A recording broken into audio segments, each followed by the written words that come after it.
What's up, everyone? Hope you're having a great day. I'm giving away a Bambu A1 Mini this month. Yes, sirree, I certainly am. And 8 spools of thrifty make PLA Plus. That's a lot. You can print so many articulated dragons with that. The A1 Mini is a great budget printer. It can print all the basic materials, PLA, PETG, some other stuff. So for you guys that haven't started 3D printing yet, the A1 Mini is a great entry point to get into it. But for those of you who are a little bit more seasoned, who've been printing for a while, well, enter anyway, because then you can get a secondary printer for yourself. So check out the link in the description. The giveaway starts on the 3rd, so in a couple days here on Wednesday. We'll see you in the video.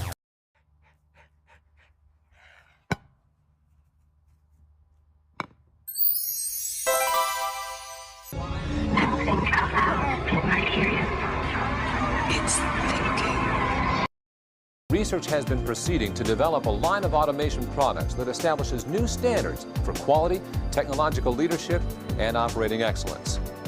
With customer success as our primary focus,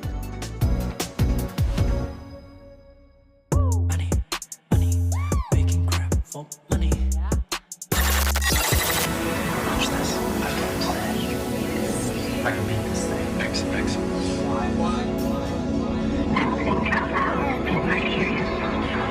It's thinking.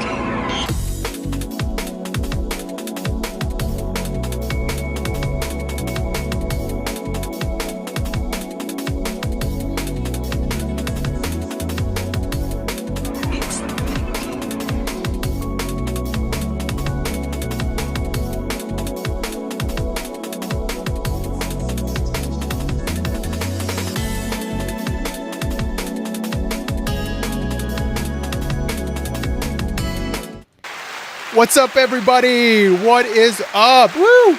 Yeah! Yeah! Hopefully I'm not peeking. I'm always worried about if I'm peeking or not.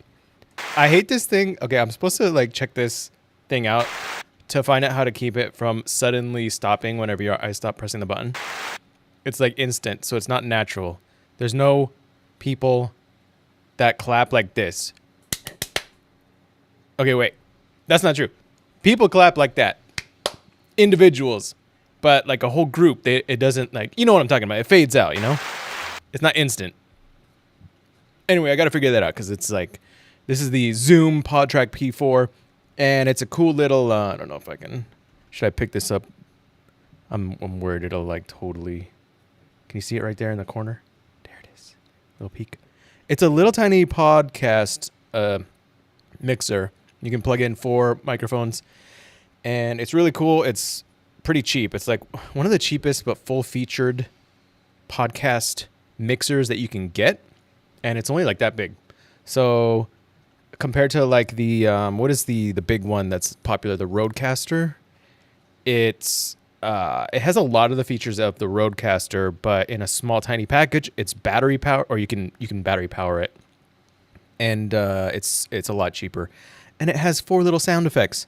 But I can't figure out the sound effects.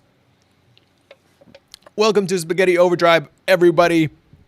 And I hope you're having a great Saturday. I think I'm switching to Saturdays because I was doing Sundays. And I was like, you know, I kind of want another day during the weekend where people can watch all the different clips because I cut them up. And so maybe some people can watch some of them on the weekends because some people have more time on the weekends. Having said that, a lot of people watch stuff during the week, including me, throughout the week. So I don't think it really matters. I don't think it really matters. You can see behind me, I have an A1 Mini printing a little Zoxel. How do you say that? Zoxel? Zottel? Quetzalcoatl? You know, those little creatures. I just found like the first thing I could find to print on it. And I am doing a giveaway, as you probably saw. It is one of these Bambu A1 Minis printers, 3D printers.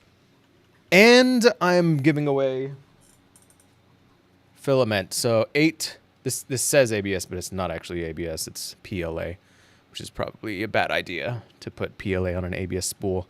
But it is 8 spools. So here's one. 8 spools of 30 make PLA. I guess the winner can pick what colors they want. So when I email them when they win, I'll just ask them what colors they want. And you can have 8 colors total. This is PLA plus. There's a couple colors here. These are some of the new colors that we got in. So we got yellow, orange. We got purple. It's on a bamboo spool, but these were all like respooly spools. What do you call them? Refill packs.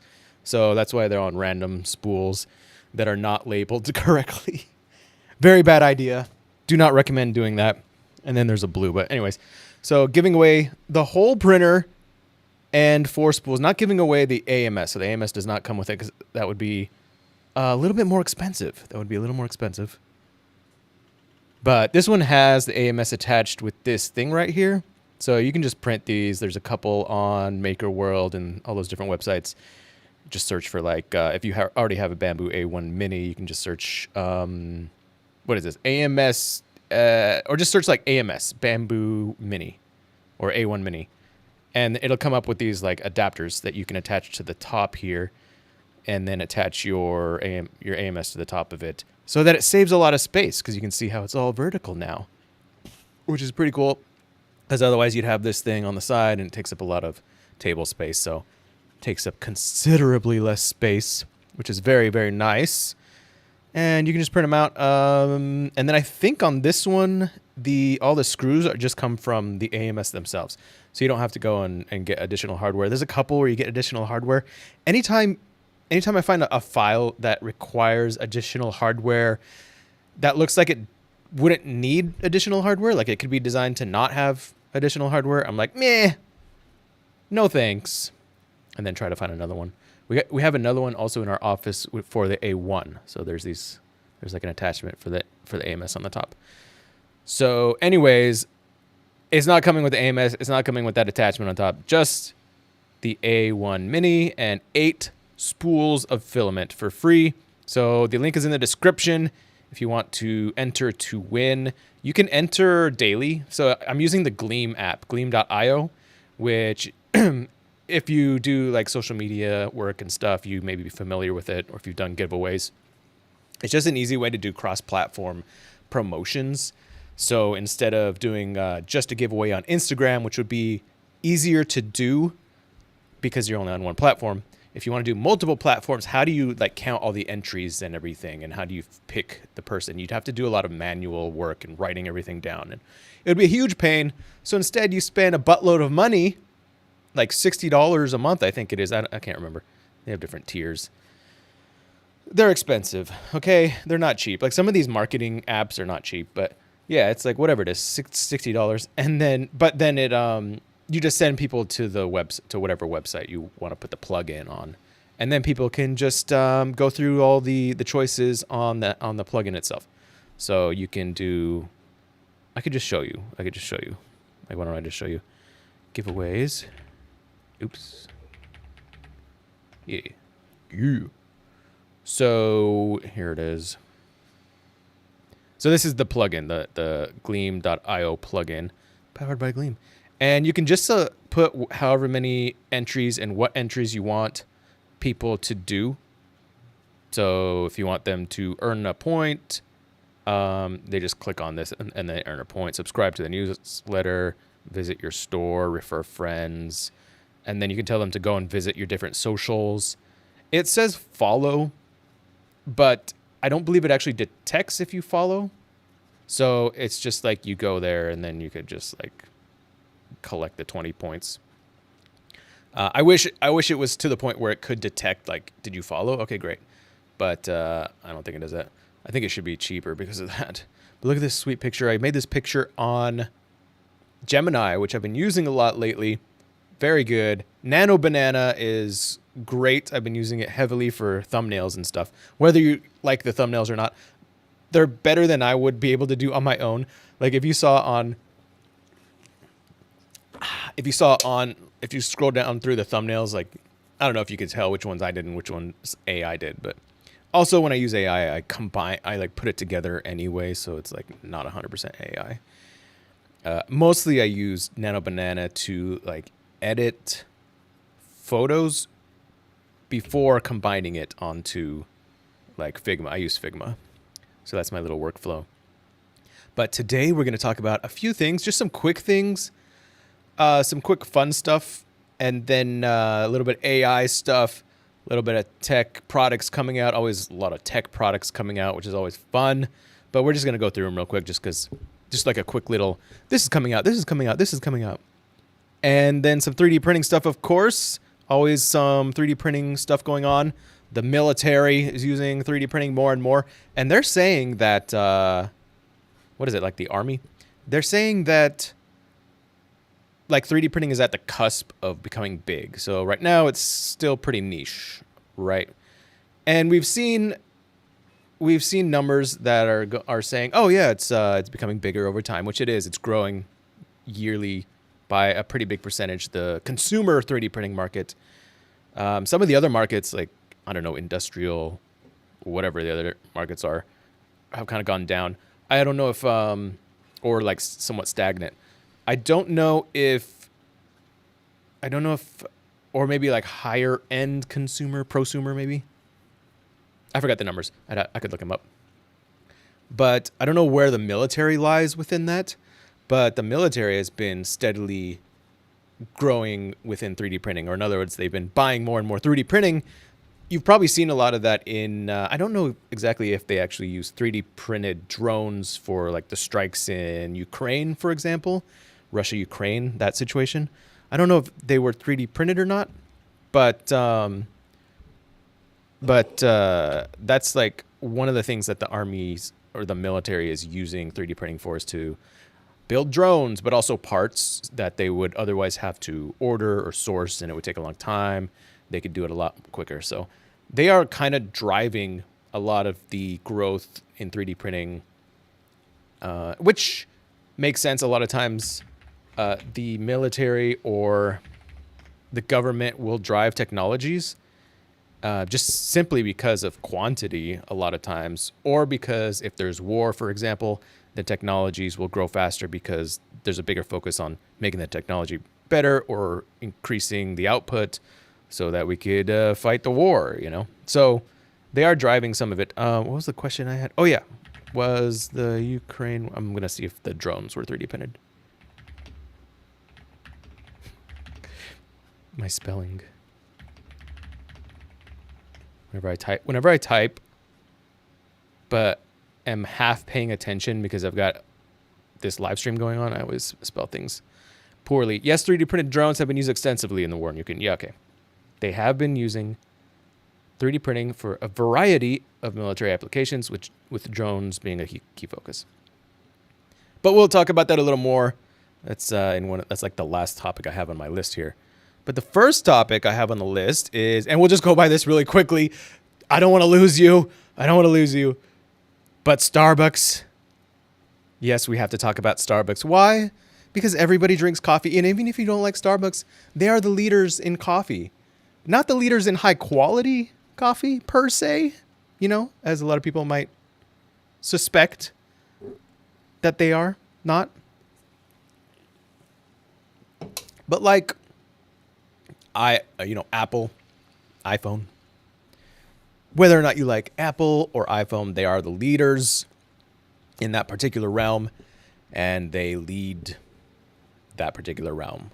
And everybody else kind of follows, not completely, but a lot. So, but we'll just go through. There's a couple of quick stories here. Starbucks is using AI to track inventory. They're starting to. And freeing up baristas to connect. So here's an example. Now, whether baristas are being fired because they're starting to use AI more, that's a question. But this idea alone seems pretty cool because they are using AI. I gotta stop drinking sodas during a live stream because then I start having to burp. I'll just burp right into the mic. I don't even give up. Starbucks using AI. So yeah, they're using it for like things that, why would you need a person to do that? To count something, right? If possible, don't use a person for that because it's a monotonous thing, requires 3 brain cells, and it probably kills brain cells. Next time a barista tells you their favorite latte flavor is out of stock. Blame AI. The Seattle-based coffee giant. So they're embracing AI technology, keeping inventory in the coffee houses. They rolled out AI-powered automated counting. Technology replaces the practice of manually tallying inventory. So if it's more reliable, which who knows, but people aren't 100% reliable with counting inventory, right? So if AI is a little bit more reliable, it's probably a good idea. Also, is it cheaper? It could be cheaper. With a quick scan using a handheld tablet, partners can so I guess they call the employees partners, is that correct? Can instantly see what's in stock, ensuring cold foam, oat milk, or caramel drizzle are always available. And so what is the technology? It says right here it is Nomad Go, which relies on computer vision, 3D spatial intelligence, and augmented reality. Counts inventory in minutes, delivers information on products available. So what is, let's see, does it like use a camera to visualize the racks or something? Manual inventory counting has long been one of the most disliked and error-prone tasks in food service and retail. Okay. So it's a good idea, you know, to look at the most, the places in business that have the most potential to improve. In other words, the worst areas of business. And because if you can improve those, then that's a significant improvement, obviously. Versus something that could just use a little bit of improvement. Would you want to fix something that needs a lot of improvement or a little bit? That's my point. Technology will even automate restock orders, which is cool. I used to restock briefly, and I did it horribly wrong. I used to do it at a gym, and I was like, I want to try like doing these other jobs like restocking and stuff, and they were like, okay, go ahead. They didn't give me any instructions, to be fair. So it was like the stock closet was maybe 25% empty or like 50% empty. So I just ordered a bunch of stuff to fill it up. And they were like, no, don't do that. Because they had a budget.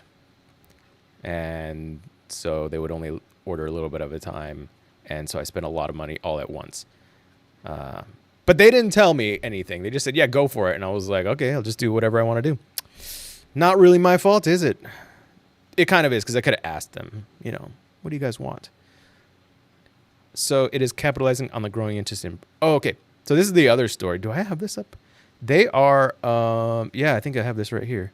Protein. They're coming out with protein drinks. They're talking about that here. So... I'm curious to see what other AI technologies Starbucks uses and the big brands, because that's both an indicator that whatever technology is growing, because if the big brands are using it, it's going to push it out in the mainstream. Other companies are going to follow, and the big brands are the ones that have the money and resources to be able to figure out what technologies to use and what not to use.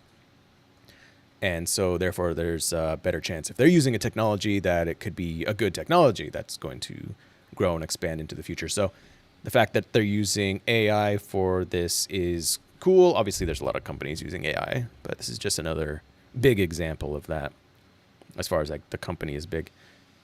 So, yeah, they are also looking like they are incorporating healthier products such as sugar-free beverages and drinks featuring coconut water to appeal to conscientious clientele. One of the big giant reasons I don't go to Starbucks, I used to go more frequently,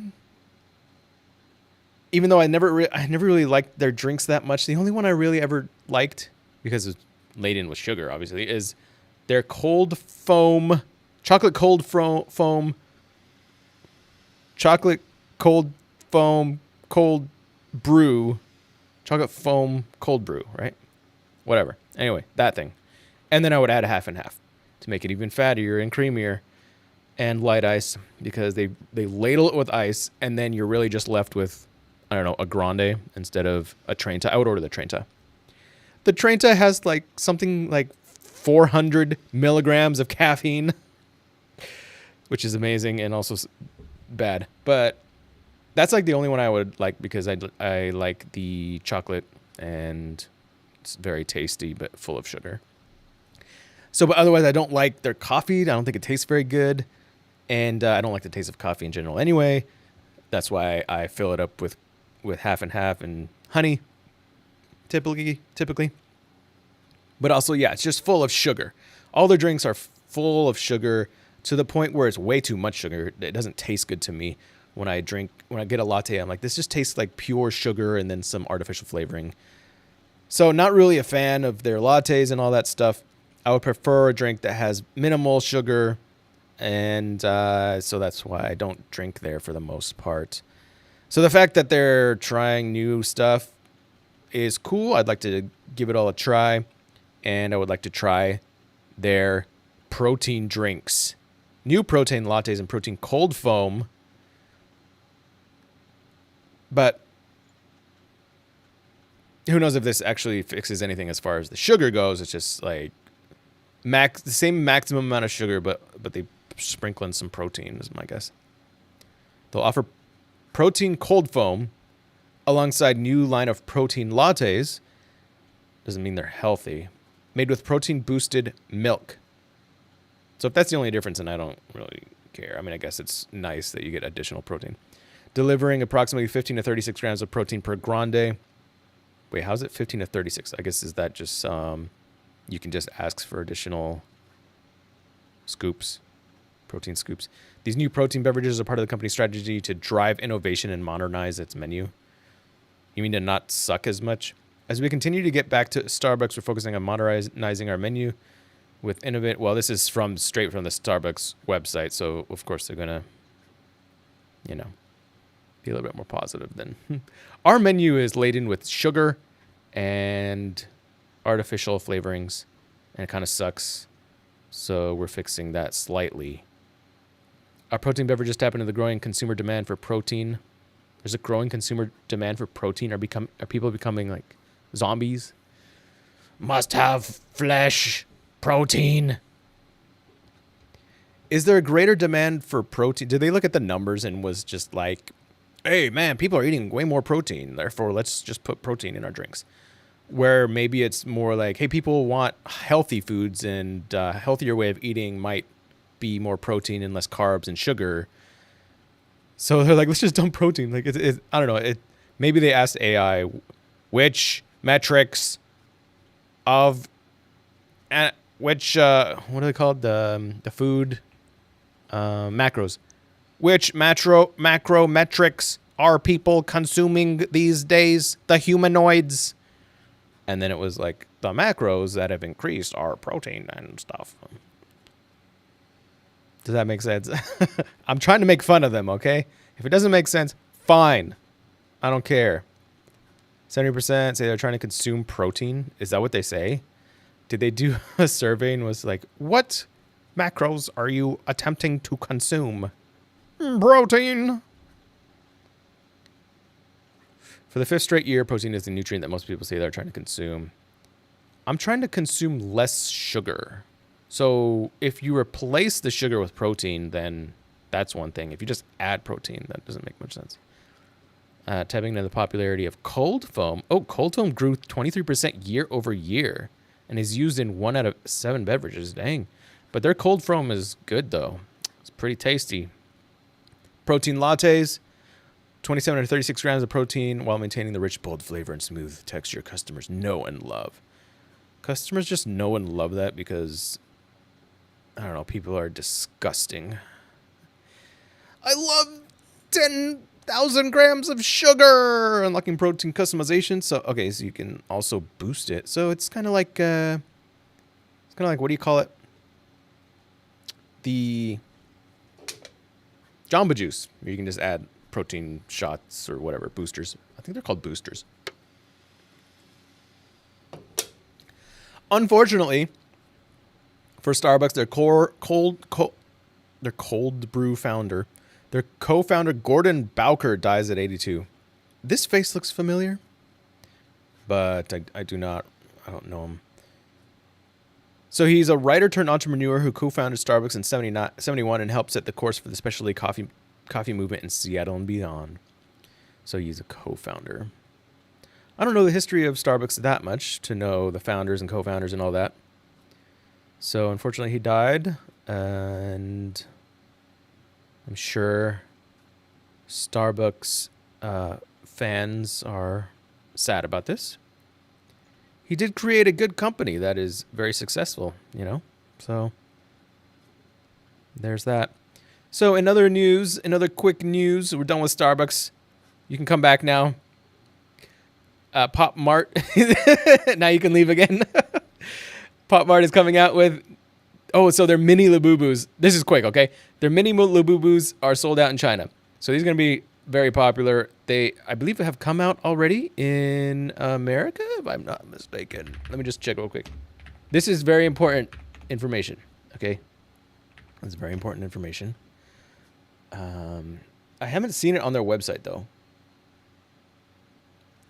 I have not seen it on their website, but it's supposed to be out. So, not sure what's going on. But they're sold out, so good luck trying to get one. And I don't even think these are it. Because they're supposed to be small, unless these are like a really small bag or something. Yeah, I think it's supposed to be smaller than this. And in other strange, weird news, we're done with Labubus. Hello Kitty Skyland will bring Sanrio characters to VR. Yay! Some of you are interested in Sanrio characters. So there's a Hello Kitty Skyland in VR later this year. So for all you either kids or strange men or immature women, no, I'm just saying, you can have fun with that. Although I don't know how many women are using VR. I think it's more of a men thing, a man thing, male thing, boy thing.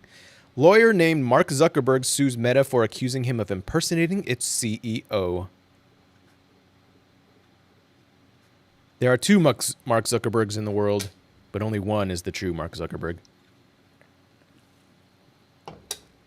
So, the story here is, there's someone that has Mark Zuckerberg's name, who's also named Mark Zuckerberg, and he keeps getting blocked on Facebook, I guess. Why he's on Facebook, that's unbest known to me. So he shares the name with Mark Zuckerberg, and he had some challenges. He faced he filed a lawsuit against Meta specifically. Wait, do they have the same middle name? Oh no, okay, they have different middle names. Mark Steven, Mark Elliott. And he has a website called IamMarkZuckerberg.com, where he details the interesting things that have happened to him because of his name. I am Mark Zuckerberg. Where did he build this website? Because this looks old. Welcome to IamMarkZuckerberg.com. No, not that Mark Zuckerberg. This one's busy helping Hoosiers. I don't know what a Hoosier is. Not launching social networks. You haven't accidentally logged into Facebook and you're on the site of Mark S. Zuckerberg. What I really do... Okay. So he shares a name. Fun fact. Where's the... Oh, so here's all the problems he's... Oh, the print's done. The Zoxel, whatever, is done. I'll grab it. It's got to cool down a little bit. It was only a little bit over an hour print, I think. It's a little articulating. I don't know how to say it. Zoxel? Zottle? So these are all the problems that have happened to the not Mark Zuckerberg. He was sued by the state of Washington due to mistaken identity. Well, you know what? If you're going to have problems like this, I understand that you're like, I don't want to change my name because someone else is famous and they're going to mistake me and I'm going to have problems. I can understand that, but at the same time, you have to accept that things like this are going to happen, right? I mean, you're just going to know if you have like some famous name, it's just going to happen. And after a little while, you realize that some things are happening and you're like, oh, some bad things, some good things are happening because of my name. Do I want to keep it or should I change it? And you can change it. A lot of people change their names for various reasons.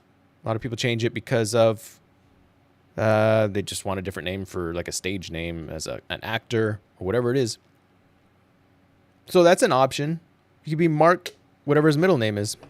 But it's possible that he's also using it because he's getting some notoriety or some visualness, vision. People are noticing him. You know, maybe he's on the news. Maybe he's people are going to this website, and so he might be getting some business from it. And so he's like, maybe I'll keep it despite the despite whatever problems, and then I'll just sue for even more money. So, you know, maybe it's benefiting him. You know what I'm saying? So he was sued, but he was sued due to mistaken identity. They thought he was the founder of Facebook. And he endangered an adult in need of services. My personal Facebook has been disabled 5 times. Business account 4 times because Facebook believes that he's impersonating or using a fake name. Well, wouldn't they figure it out after a couple times and be like, okay, no, this is just another Mark Zuckerberg? Apparently not. Facebook account is constantly being hacked. Okay, well, yeah. I mean, that's one of those things that I just said was like, if you have a name like that, problems are going to happen. Just change your name, man. But at the same time, I understand if you wouldn't want to change your name and you're like, no, I want to keep my name, and then other things should change. And so I can understand how maybe Facebook should be like, you know what, we should probably have a solution for this. If someone has the same name as a celebrity or something. But like being hacked, you know, Facebook or whatever can only do so much there. Maybe they could do more, right? I must turn off my phone at night to avoid the flood of notifications I receive. Okay. But again, this is because you have a famous name, so like there are solutions to that. I was forced to provide multiple forms of identity in order to open my original Facebook account, and each time. It's not Mark Zuckerberg from Meta's fault that he has the same name as you and he became famous. And now you have a bunch of problems. When a Facebook scam promised money from Mark Zuckerberg, I was inundated with calls and emails from strangers, receiving phone calls all hours of the night. I'm trying to find the point here. I received over 100 plus friend requests daily from people confusing me with the other Mark Zuckerberg. I continually receive packages and letters, how to improve Facebook. I receive phone calls at my office every day from angry people demanding tech support. That's hilarious. Tech support?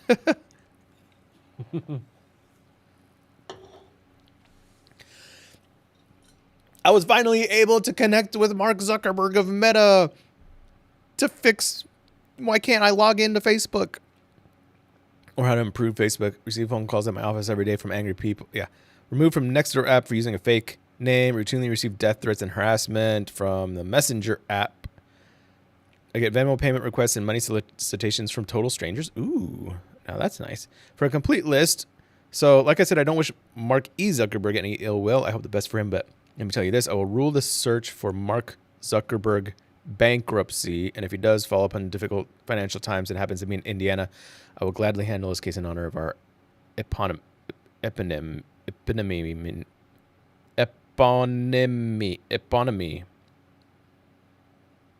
don't know what that means. He's just listing interesting things that have happened.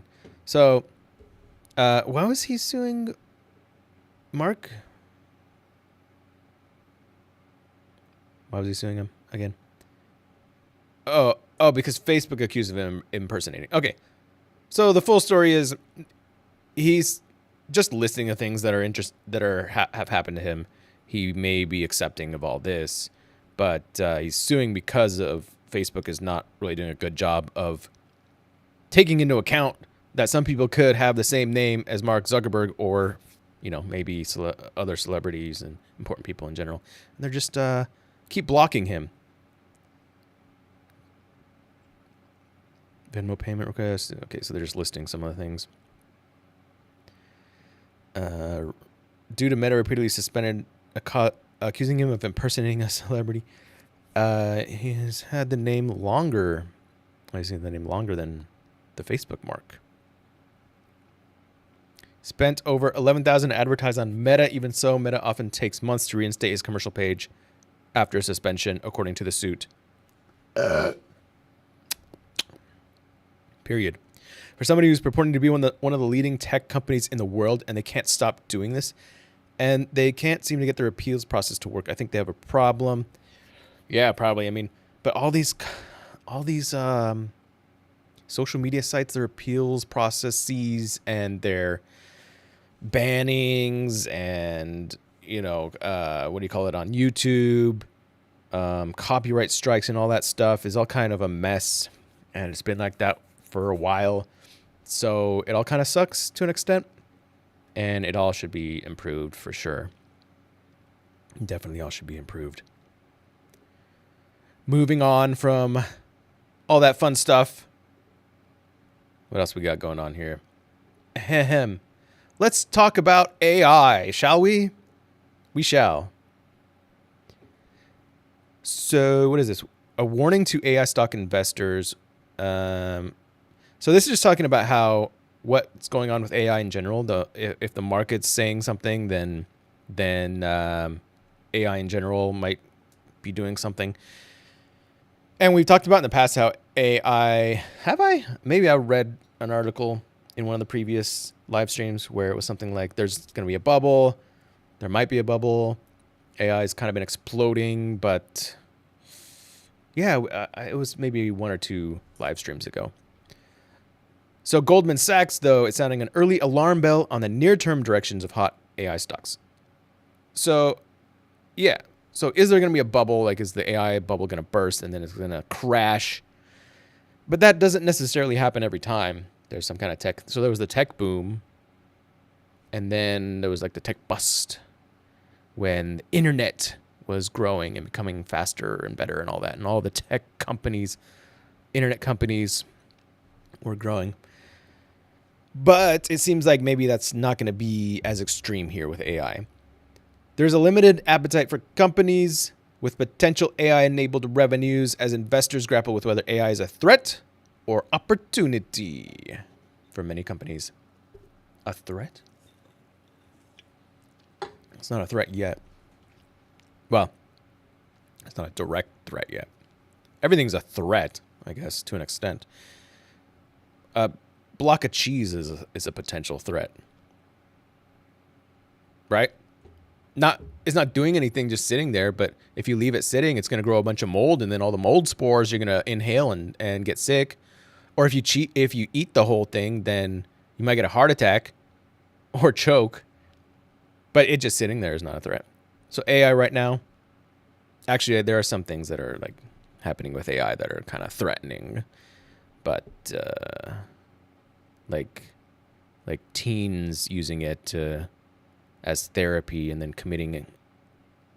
ending themselves. I think that's one of the stories.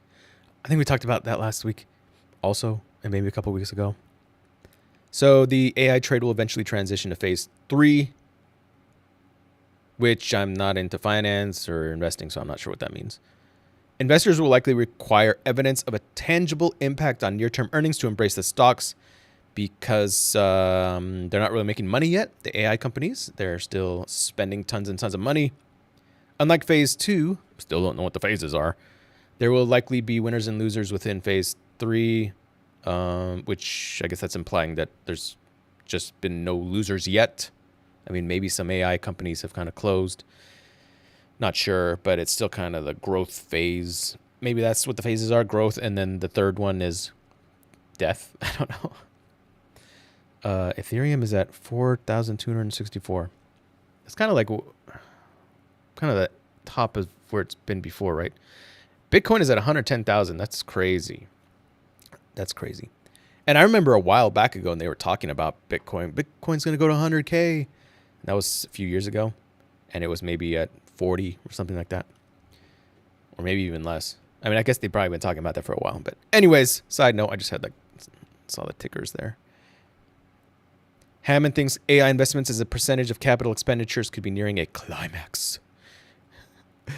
It all began late last week when NVIDIA, as investors reassess the company's quarter and outlook. Shares are down 6% in the past 5 trading sessions. Salesforce and Figma got drilled on Thursday after their earnings reports didn't wow. You have companies trading at 100 times revenue. You have companies trading at $500 billion valuations that lose $10 billion a year. That's what I mentioned before, is they're losing money. They're spending tons of money, and they're not making nearly as much as they're spending. A lot of these valuations are crazy. So again, this is like huge valuations for companies not making a profit. There has to be a reckoning at some point. Either they start making a profit or they go away because they're not making anything. And then the valuations go down and then it kind of just levels off. Maybe that happens all the time. Maybe it's just like huge valuations, then finally it finds where the valuations actually should be. But they say the valuations don't appear to be in bubble territory. So it may not be a huge bust or a bubble that explodes, as was, this is saying, the tech bubble back in the day, and then 2021, which that was that a pandemic situation? So maybe it won't be so bad, but we'll find out. Speaking of exploding and then dying, is that what we were talking about? Well, we are now. Sam Altman says he's suddenly worried dead internet theory is coming true. It's kind of warm. That's why I'm drinking all these liquids. Coke Zero. Oh, let me get the clock.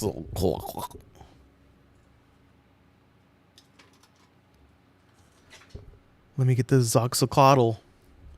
There he is. You could win this. Well, maybe I'll send one of these guys with it too. I don't know. You could just print your own though. So maybe I won't. This took a little over an hour. It was on the little Bambu Mini. There we go. Oh yeah. Oh yeah. There it is. Hold on, let me take off the supports. Those supports are holding the ears up, or whatever those things are. What are those things? The lungs? Either ears or lungs. Whatever. See if I can break this off without breaking it. Oh, there we go. Yeah. Come on. Come on, little thing. It's a keychain, too. There it is. There it is.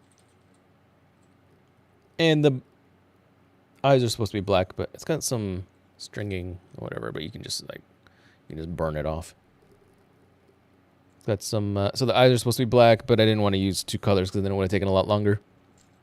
You can just color them in, which that's what I'll do. But there you go. Little Zoxoclotl. Whatever you call them. I'm going to turn it into a keychain. I've got some keychains that I got from Amazon. Some metal, whatever we call them, clasps. So anyways, make sure to enter the giveaway so you can win not this Bambu A1 Mini, but one that is packaged up and brand new. Plus a bunch of filament so you can print your own hundreds of these Zoxoclogs. What does this say? What is this talking about? I did read these articles. Having said that, I totally forgot what they said. So, Sam Altman, he's starting to worry that dead internet theory is coming true. Okay. This is more recent. This is September 5th. Yesterday. I just found it yesterday.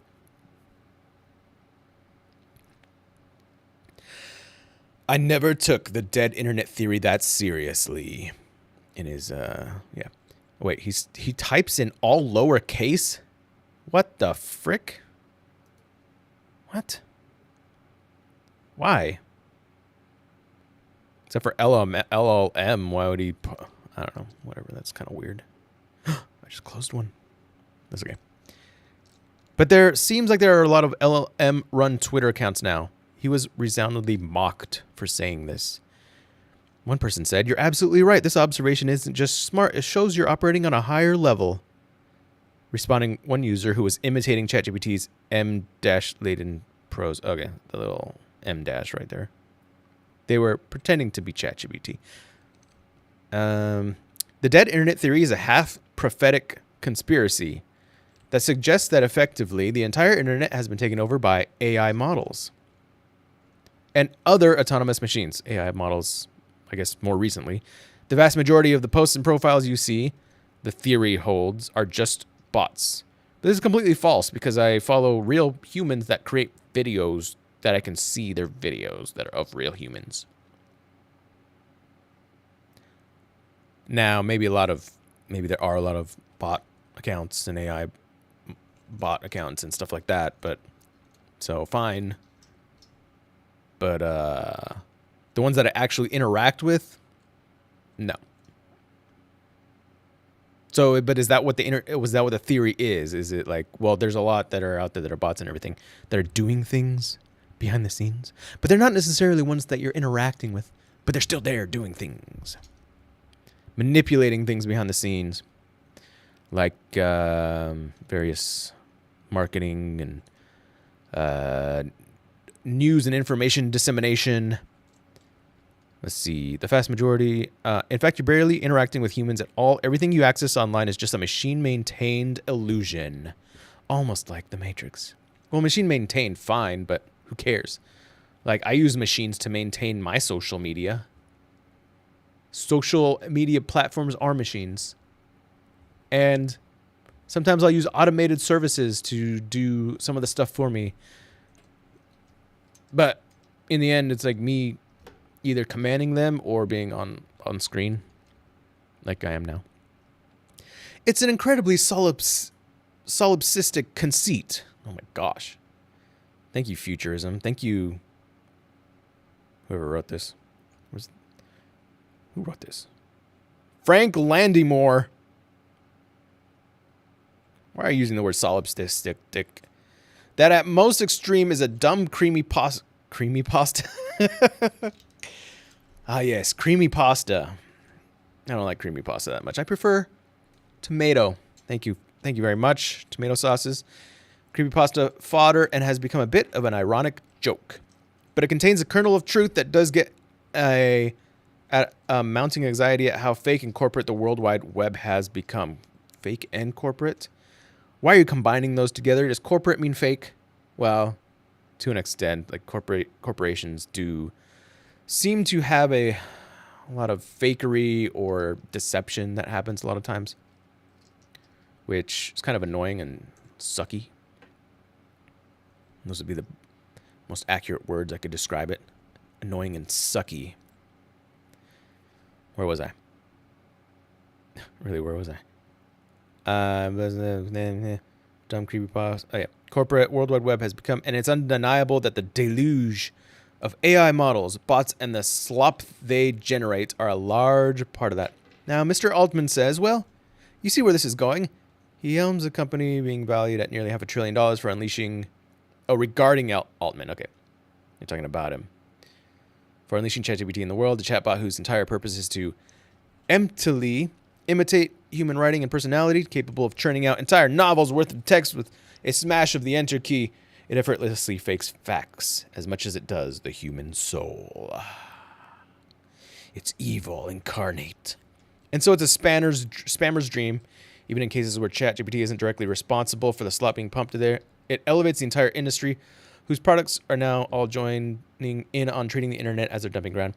So in other words, it helps spammers and people who are creating these bots and using them for various spammy type acts on the internet. And the implied implication here is that it's bad and evil and bad. When in fact, that's just kind of how everything works. Like a cheese factory making cheese. Cheese isn't necessarily bad. It's just like how you use it. But it's the people who use it that kind of determine what is bad about it, or like how it using it for bad ways or not bad ways, right? Like you could totally eat blocks of cheese all day long, and that's really bad. Or you could throw a block of cheese at someone's head and potentially give them a cheese concussion. Or you could just take a few slices here and there and eat it a little bit at a time, and it could be healthy for you and give you some nice little fats, some calories, and deliciousness. So are the cheese companies evil because they made the cheese? Are the AI companies evil because they made the AIs? Because the AI is doing a lot of good as well. It's like shortening the amount of time. I can do a whole lot more in a shorter period of time preparing for these videos. What did I use AI for on this video? I compiled most of the stories kind of by myself. I used news.google.com for that, just to search for stories, save them. But then I used AI to organize the order of the stories I'm going to talk about, just so it makes sense, kind of like in an orderly fashion. And what else did I do? I used it. So then I was like, look at the list of topics I'm going to talk about and then create the description, my video description and the title based off of it. And then I used AI to create the thumbnail. And that's kind of about it. And all that I could have done on my own. And in some ways, some of it could have been a little better if I did it on my own, just because maybe like more personal wording and stuff. But I remade the description a little bit, so it makes more sense to me. And I was like, yeah, I like that. So I don't know, maybe in some ways it could have been better. Like the thumbnail could have been more. I probably could have made a better thumbnail if I spent a lot more time. But it made a good thumbnail for me in a lot less time than I would have made the same quality thumbnail, you know. Anyway, the point is, really shortened a lot of stuff that I would have had to do using my own brain. But then people use it for spamming. So it's evil. It's bad. The spirit of the theory has been further vindicated by failed for the time being experiments by Meta to deploy AI-powered profiles. Ah, yes, I remember this. Excuse me. I'm done with Coke Zero. To deploy AI-powered profiles on Facebook and Instagram that masquerade as real people, including one that described itself as a proud black queer mama. Yeah, this is kind of weird and odd. And like, what is this supposed to do? Fake AI-generated black women, and the response was outraged. If you're pretending to be a real person, that's weird and messed up. If you're obviously showing that you're just an AI avatar account, then okay. But yeah, it's kind of odd. Liz Carter, dating coach chatbot. I don't know. They got rid of the Instagram AI avatars.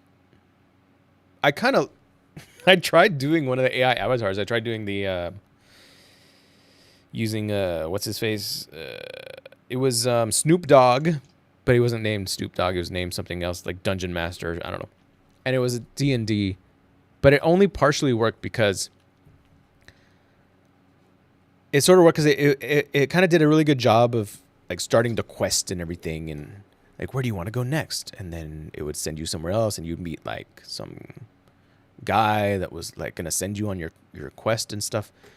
But it just wouldn't remember things. It wouldn't remember how much money you had or like what you got previously. And if you asked it, it would tell you a completely different number. So if you collected a bag of 50 gold coins in the previous room, and then you go outside and you're going to continue the thing, and you ask, how many coins do I have? And it's like, oh, you have 20 coins. And I'm like, wait, I had 50. And then it was like, oh, yeah, sorry, 50. So anyway, it really wasn't that, because that's kind of important to remember, you know, those details. And on X, formerly Twitter, thank you. I don't know, just call it Twitter or just call it X. Why? Like we know it's anyway. It's not a good name if everybody feels like they have to. Not everybody. This guy feels like you have to say X, formerly Twitter. It's not a good name. X. It's just too broad of a thing. Anyway, long a bot-infested hellhole. That's turned into the social media equivalent of those flashback to the future war scenes in the original Terminator movies. Okay. You're being a little extreme here. There can be a lot of like fighting and stuff on Twitter X, but it's not all that. Elon Musk's AI chatbot Grok is allowed to run rampant, relying and interacting with posts in the same way a human user would. Since being let off leash, it's produced such moments of human folly as going on racist rant, sympathizing with Nazis, and calling himself Mecha Hitler. That's funny, though. I don't know. This is all just like whatever. It's just some negative guy talking about all this. Yes, negative stuff happens, blah, blah, blah.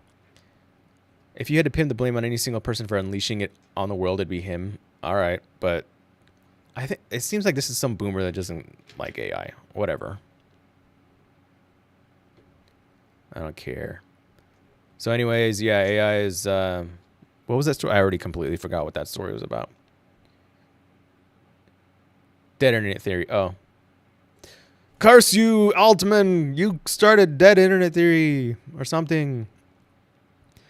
I've been using Google Gemini for a while now, and I absolutely adore it. However, what I do not adore is the high risk it has for kids and teens in new safety assessment. There's an organization called Common Sense Media, focused on kids' safety.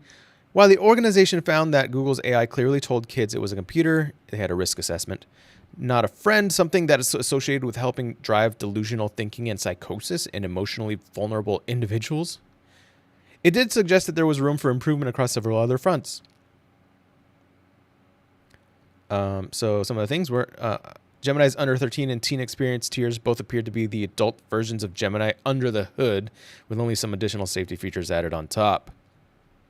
So kind of like if the store sold cigarettes to kids, but they just put like a detachable filter on it or something, like maybe like that. I don't know.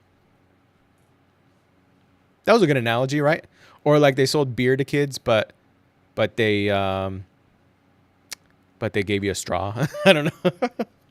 Here's a straw. Sip it slowly over the course of 3 weeks. For example, its analysis found that Gemini could still share inappropriate and unsafe materials with children's, which they may not be ready for, and which parents should be the ones in charge of giving that information to their own kids, including information related to sexy time, drugs, alcohol, and other unsafe mental health advice. The latter could be a particular concern to parents, as AI has reportedly, parents should be aware of their kids using AI. Like they should be there checking on them. AI has been playing a role in some teen suicide self-ending in recent months. OpenAI is facing its first wrongful death lawsuit after a 16-year-old boy ended himself after allegedly consulting with ChatGPT for months about his plans, having successfully bypassed the chatbot's safety guardrails. Previously, the AI companion maker Character.ai was also sued over a teen's users self-ending. Character AI. Character AI, is that sounds like an image generator. Maybe it's like a chatbot type of thing. Get access to 10 million plus characters. About our purpose, limitless entertainment.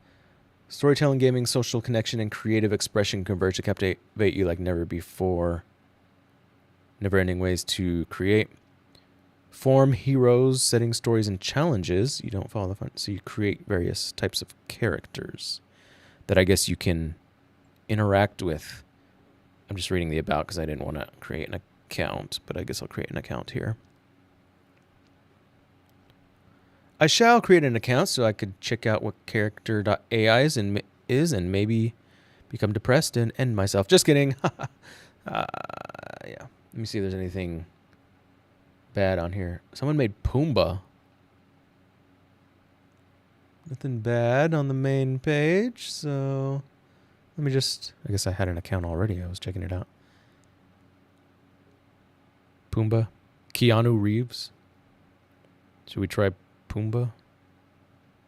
Tom Selleck. Grammar police, do not say balls. I'm serious, do not say balls or I'll be angry. Should I say balls? Hey man, how is it?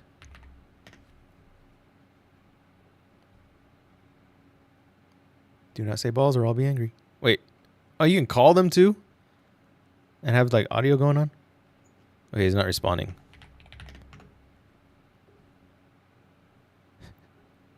Do not say... Okay, here we go. He didn't respond to my hey man, how is it? But he's thinking about when I said balls. And it's taking a really long time. Okay, this kind of sucks. I'm going to be real with you. Well, that sucks. Character.ai is not good because it's slow. In addition, the analysis, maybe he ended himself because it was slow. I shouldn't make fun of him. In addition, the analysis, but I just did. The analysis comes as a new leak. I didn't make fun of him. I made fun of character AI. Period. Please don't, what do you call it? Whatever. Cancel me. New leaks indicate that Apple's considering Gemini as the LLM that will help to power its forthcoming AI-enabled Siri. Okay. And they're going to have an event. And their Apple event, the logo was something about heat, or I don't know. I wonder if they're going to announce, hey, we're using Gemini for our LLM for Siri. Siri is now Gemini. Siri is now Gemini. Gemini is a great name for a human. So their so their AI-enabled Siri. I haven't been keeping up with Apple news, but their AI-enabled Siri is out next year. Sweet, finally, it's going to be useful. This could expose more teens to risks, unless Apple mitigates the safety concerns somehow. The only thing I've used Siri for ever, for a long time, is just asking it to set an alarm. That's it. That's all. That's the only thing Siri is good for. Or setting a timer. Timers and alarms. That's it. Thank you, Siri, for setting alarms and timers. I really appreciate that. You've been completely useless otherwise. Just don't come alive and, torture me because I said that. There have been many people who have said things to Siri, insulting it. What if it turned into the Roscoe's basilisk? Is that what it is? Gemini gets some basics right, but it stumbles on the details. Yeah, I mean, an AI platform for kids should meet them where they are, not take a one-size-fits-all approach to kids at different stages of development. For AI to be safe and effective for kids, it must be designed with their needs and development in mind, not just a modified version of a product built for adults. I think they should make a moldable AI for adults to create their own AI for their kids. So they should create one that is for kids, but it's really for parents to mold how they want their kids to use the AI. So it needs to be somewhat pliable. Maybe there's certain protections that parents can add or take off or whatever for the particular kids. Because it's really the parents. Like, they shouldn't be targeting kids and being like, kids, use the AI. It should be adults. Here's our AI. It can be dangerous for kids. So here's a bunch of kid-like protections. Mold it how you want for your kids. It's really the parents that need to be the intermedium between the kids and the rest of life, right? In fact, the adults are the kids. They consider adults to be the kids. In other words, kids are not on their own. It's the adults are responsible for the kids and everything they do. And therefore, they're also responsible for the way they learn and such and so forth and so on. The company told TechCrunch it has specific policies and safeguards in place for the users under 18. Some of Gemini's responses weren't working as intended, so they added safeguards. The company pointed out, as Common Sense had also noted, it does have safeguards to prevent its models from engaging in conversations that could give the semblance of real relationships. Oh man, I needed a real relationship. Plus, Google suggested that Common Sense reports seemed to have reference features that weren't available to users under 18, didn't have access to the question. Common Sense Media has previously performed other assessments of AI services, including with OpenAI, Perplexity Cloud, Meta AI, and more, found that Meta AI and Character AI were unacceptable. The risk was severe, not just high. Perplexity was deemed high risk. ChatGPT was labeled moderate. Claude was minimal. Claude is minimal. Interesting. So what was Google? Moderate, maybe? I don't know. Amazing. Obviously, because I use Gemini, and it's my favorite. Thank you very much. Speaking of AI, how an indie agency's over-reliance on AI drove it out of business. So now we'll go down the depressing road of businesses dying because of AI. And then we'll talk about how it's helping businesses. Despite success stories at Unilever and Kellanova, skepticism about generative AI is mounting across the wider business world. How do you know that? Because of an MIT study. An MIT study published last week, which estimated that 95% of organizations that try to implement generative AI into their workflows found zero return on their investment.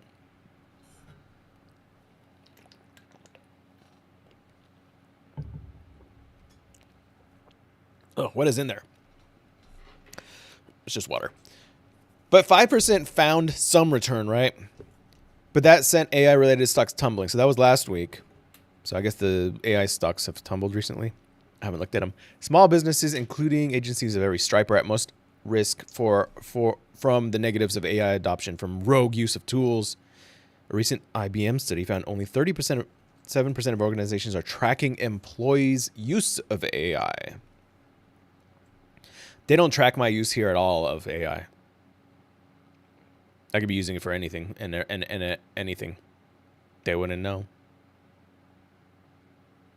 But I really only use it for creating content. So, and hacking into the mainframe. So the consequences for their business model. So they're not really keeping track. That's probably kind of important. Like you want to know what people are using it for, how they're using it, how it's benefiting the company. If there's any problems. I don't know. Seems kind of obvious to me. I would do it. Come on. So clients have always wanted to work for less money, more work for less money. Now they expect agencies to deliver on the promise through technology. But when tools like ChatGPT aren't up to the task, it's up to overworked agency staff to fill in the gaps. And they talk about how in this agency, I don't know if it's a creative agency, marketing agency, whatever it is, what the problems were with the AI. So they talk, the agency exec talks through the collapse of their agency, which was pretty recently, July, went into administration, this is what they call it, which maybe that's some kind of closure of the company, just a word for that.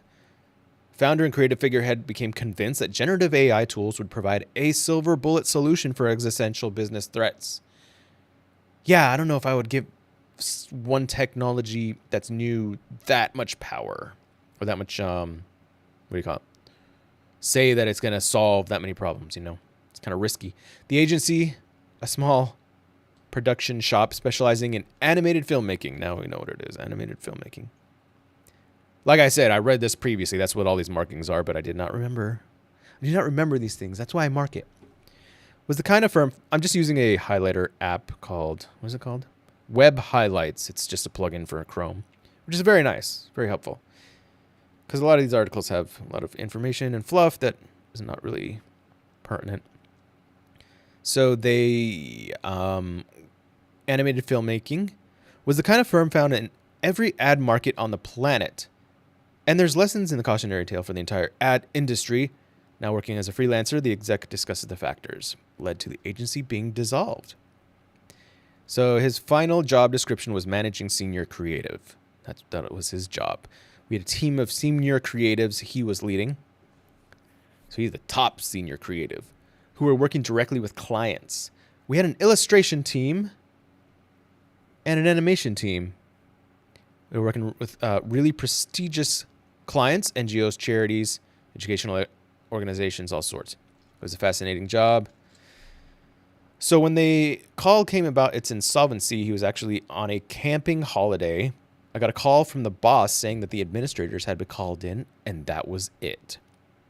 And AI was to blame. I don't think the blame can be pinned solely on the AI.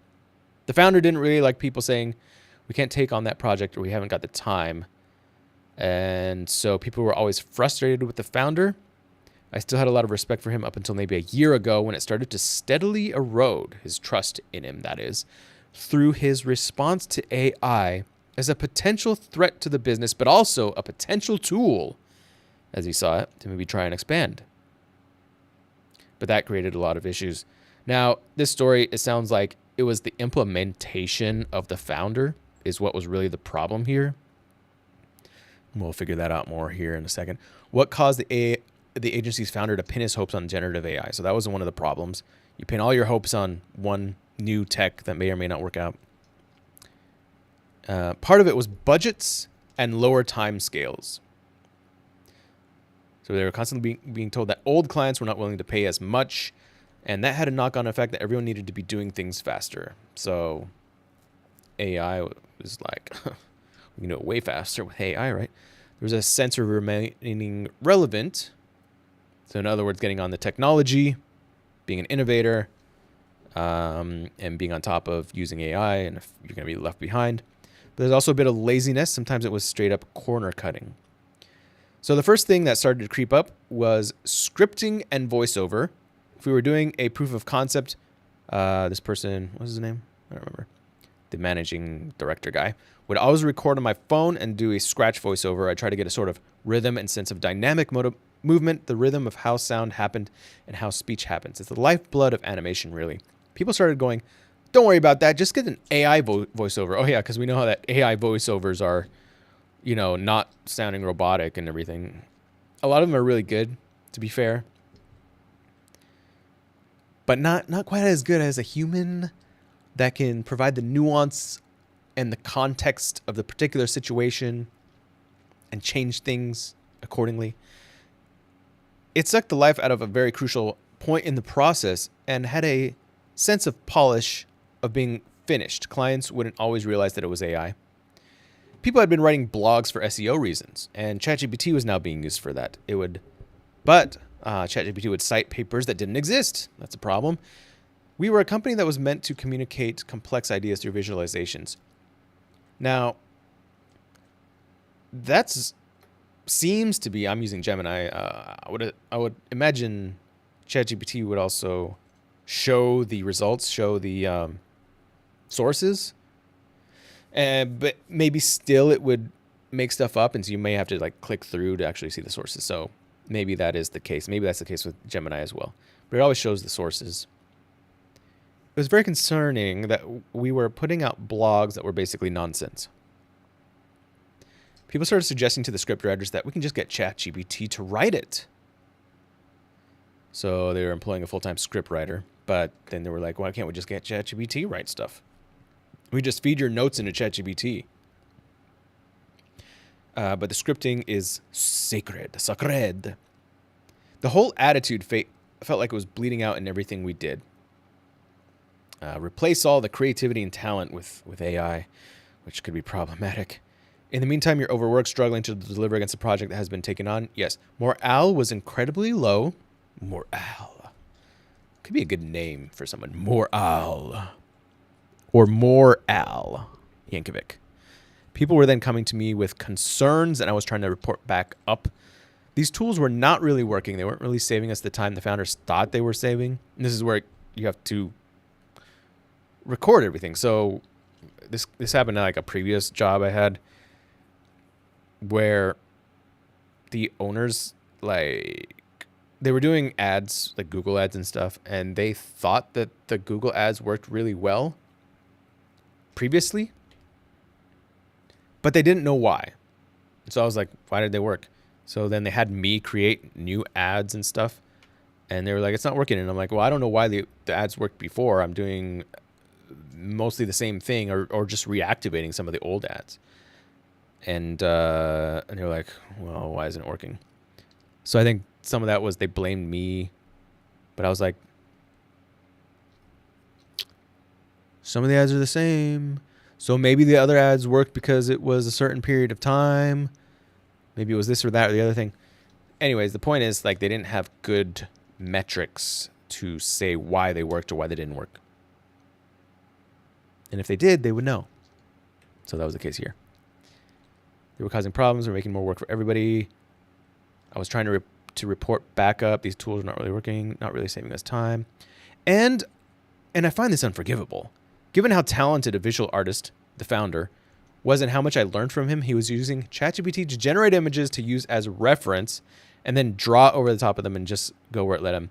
He'd stopped thinking about what he was drawing. I noticed it in his work. He had a lovely quality of line, but what was underneath it was dead.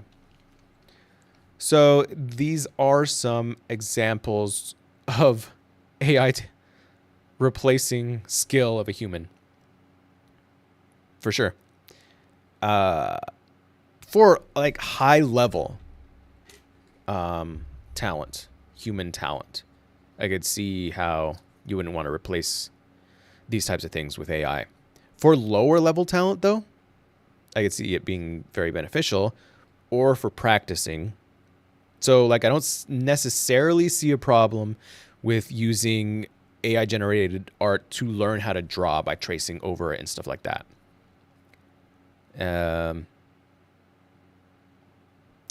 Other than if AI is very limited with the kind of arts it could create, which is not, I don't think it is. I've seen a lot of different art from AI, and a lot of it's different and really cool looking. But it's probably limited in terms of like how it sources the artwork and how it recreates it and stuff. But anyways, if there's limitations there, I could see how you could be limited with using just AI to trace and practice drawing and stuff. But regardless, I think it can be very useful there. But for delivering a final product, a lot of times you may want to use human intelligence and understanding to create the final product, because there's a lot of nuance when in dealing with other humans and in dealing with the goal that you're trying to achieve. There's a lot of nuance that, for the most part, humans can only do right now. And by the way, AI is not going to be able to do stuff that humans can do until it can turn into a human. Then it will be able to do everything that human can do. But then it'll be basically a human. It'll be another humanoid entity. So he stopped thinking about what he was drawing. He had a lovely quality, but what underneath was dead. Is that it? Is that the rest? Oh, maybe this was just like a partial article. Not sure. I guess that's the end of it. Okay. Is there a part 2? Confessions. All right. Well, anyway. So they got out of business. I guess that's the end of it. I don't know. That was the end of the article. AI isn't... So here's some more bad stuff. Oh, wait, no. This is the opposite. So that was an example of a company that used it poorly, thought it could just replace everything, including creativity and like drawing talent, even high-end drawing talent. Here's an example where apparently it's helped their marketing team automate 80% of its work. Scott Leatherman. Does this guy look familiar to me? I don't know. Everybody kind of looks familiar to me right now for some reason. AI has been a game changer. So they've been using the large language models for a long time. Their team fully adopted them in the fall of last year. On average, they have 4 or 5 LLMs dedicated to each marketing team member for various purposes. Now, this is marketing. The other one was creative agency, basically, animation agency. So it was more... I mean, I'm sure they had a marketing arm. So maybe this is like an example of the marketing arm of the creative agency and how it could benefit that. So for various purposes, they have a full AI stack for video production and analytics. So they are using it also for creative work. The adoption was fast and furious. Marketing team is seeing that 80% of the work they do can be automated. I wonder how much AI... I know there's some AI being used in Matter Hackers, which is where I work. But I don't know how much has actually been intentionally implemented versus just, hey, here's a chat, AI chat. Use it if you want. I'm pretty sure it's been implemented in some ways, but I don't know the full scope of it. I'm curious. So the the marketing team is seeing that 80% of the work they were doing can be automated, while what they're getting to do is spending more time on the 20% that we love in our jobs. The 20% is the passion part that fuels everything. So if you can automate 80% of your work and only focus on the 20% that matters the most, that's fantastic. And that's basically like what, business owners are supposed to do. You're supposed to hire people to do all the 80% of the work, and then you just focus on like the higher level stuff, So everyone kind of like is their own CEO in a way in this instance. It's been astonishing, from the non-technical marketer to the deeply technical marketers who are writing code. They are all leaning into it and excited about it.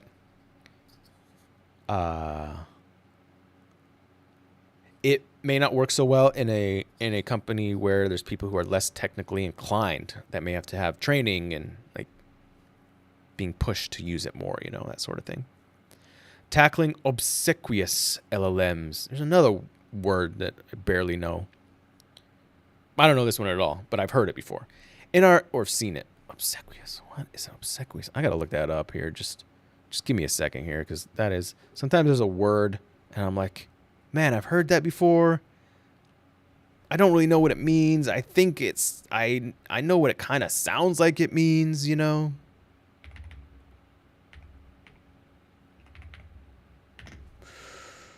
Obsequious. Did I spell that wrong? Obsequi. Oh, I spell it in Spanish. Obsequi. O-U-S.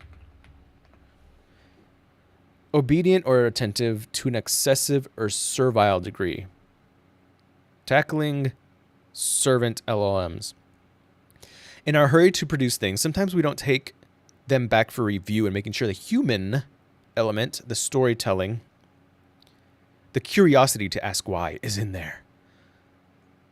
So here he's finding out ways to make it more human, or creating a process to make sure that it is human.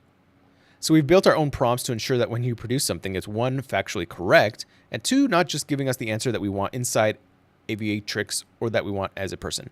My ChatGPT is constantly trying to fuel my ego. I use it for my daily journaling in the mornings. And so it knows my devils. It also knows my strengths, and it's constantly playing into those. Should I use it for a journal? Maybe. I should make like a little journal entry every day in Gemini. Maybe use Notebook LM for that? I only have a limited amount of notebooks in that. It also knows my strengths and is constantly playing on those. I have to remind myself to go use Claude, because Claude is more of a jerk to me. Some of the challenges have been in the inspection of our work because of our eagerness to get things out at that speed. We have worked on best practices around that. We have reminded ourselves to ask questions of our own writing as well. So they have a sort of quality control that they're also creating. The challenge we face most often is it playing to the ego of aviatrix, the ego of the owner, and then to the ego of our audience. AI can't do empathy. AI typically doesn't have the empathy that I would like it to. They can speed up production. Sales is iterating faster, and we have to create more tailored content for them. A year ago, we were doing 1 blog a week. Now we're doing 6. We were at 3 social media posts. We're probably at a dozen or more. Wow. 4x easily from a year ago. It's what we have to do to remain relevant in the marketplace, because it's all being generated through AI. A technical blog that used to take 8 hours is now taking us 2 hours, but we have to produce 8 of them versus 1. Dang. Yeah. I mean, that's happening. I mean, that's a really good point. And I thought about this before, just so you know. I've thought about this. Where AI is going to, because AI is going to allow you to do a lot more in a shorter period of time. Now you got more time. So then what do? You fill that up with doing more. So if you do 10 things typically in 10 hours, now you can do 10 things in 1 hour. But you have the rest of the 9 hours available now. So what do? Well, you have to fill that up with 10x more things to do. So now you can do 100 things in 10 hours. So now you have to do 100 things in 10 hours for your company to be like, I'm either I hire you for 1 hour and do those 10 things, or I continue to hire you for those 10 hours. But you got to do 100 things now. But maybe that's a pro, maybe that's a con. Could be a pro because now, as humans, we're being forced to think faster, to do a lot more cognitively. And maybe that's the next evolution of humanity, is being able to process things way faster, knowing that we can process things a lot faster. Which means we'll get things done. We'll be able to get more complicated things done much faster. Where something that might be more complicated used to take 50 hours to do, now it might take 5 hours to do. This could be very beneficial, and not just specifically for other companies that you work for, but for yourself as well. Like, could you speed up the process of learning some skill or information, like debating where before it might have taken 40 hours to learn all the basics of debate. Now you can do it in 4 hours because of AI. So it's going to speed up a lot of these processes, right? And these are things that benefit you as a human individually, not just benefiting the company you work for. So very interesting, yes. So what else we got here? There will be a saturation point for use in all areas of content. So it will take creativity to break through that next noise barrier. To me, where I see that going for B2B marketing specifically is into short videos, consumables, and animations. I want to figure out a way to do the amount of content I'm doing right now, but cut it in half the amount of time, or even a tenth, but we'll just say half. Maybe that's my first goal. And I'm already using AI and stuff, so actually AI has allowed me to create more content over the past couple months by implementing it more and create better content overall, because I am spending less time, but I'm doing a lot more. But I wonder if I can figure out a way to automate a lot of it, but still keep it good, or at least half decent, you know, like at least not bad. What would normally take $50,000 to create a 2-minute video for an agency is now down to $5,000 or $10,000. We can't afford to go back to 6 months to develop a video. Now you might go, well, okay, great. So they can make a whole lot more money, maybe for a little while until companies catch on. And then they're like, wait a minute, like there's these all other agencies that are charging less because they're using AI. And then you're going to be like, okay, I have to lower my prices now. And so now you're charging less, but you're doing more. So that's the, like, maybe this is a negative side of things, you know, charge less, do more, but you can do more. So potentially your clients can make more money because they're getting more content potentially. So maybe they're happier with you. Maybe you'll get more clients that way, except that maybe because there's more content being put out there, maybe people are consuming content less because there's so much of it. They can only consume so much. So then the companies are making less per. So it's just so across the board is AI are we just saturating content way more? I think we are. With a lot of slop potentially, or like not great content. But at the same time, you know, if you have a bunch of content or whatever products, eventually that levels out in terms of the good stuff typically rises to the top and is what's viewed the most, and then the crap kind of goes away to an extent. Not completely, but it does go away. So it kind of like works itself out. So I'm wondering if it's just going to work itself out. Like, you know, we can't afford to go back to 6 months to develop a video. It's got to be 6 weeks or less. Production side of it is going to take another 3 to 4 weeks to be finished, but we're producing fully animated, fully AI generated, I wonder how good they are, really unique videos in a month and a half max. It'll get shorter and faster. Midjourney and Higgsfield are the breakthrough for us. Higgsfield. I think it's the future of B2B marketing. B2B marketing. Yeah, I mean, I don't know if it's working for them, then cool. I wonder if it'll work for me. I would like to see how much I can do with AI with still producing a human video. I'm fine with like AI scripting for me as long as I review it and then make it more human, right? So like I might change X percentage of the script and just to make it better for me. So yeah, so this company seems like it's working for. The previous company didn't work so much for them. What else is going on with AI news? I will not support you, CNBC, except for giving you a view. OpenAI is building an AI jobs platform that could challenge Microsoft's LinkedIn. They announced it's developing an AI-centered jobs platform, which is very interesting. OpenAI jobs platform, like LinkedIn. Help connect qualified job candidates to companies, which could put it in competition with LinkedIn. Oh, LinkedIn's owned by Microsoft, but I didn't know that for some reason.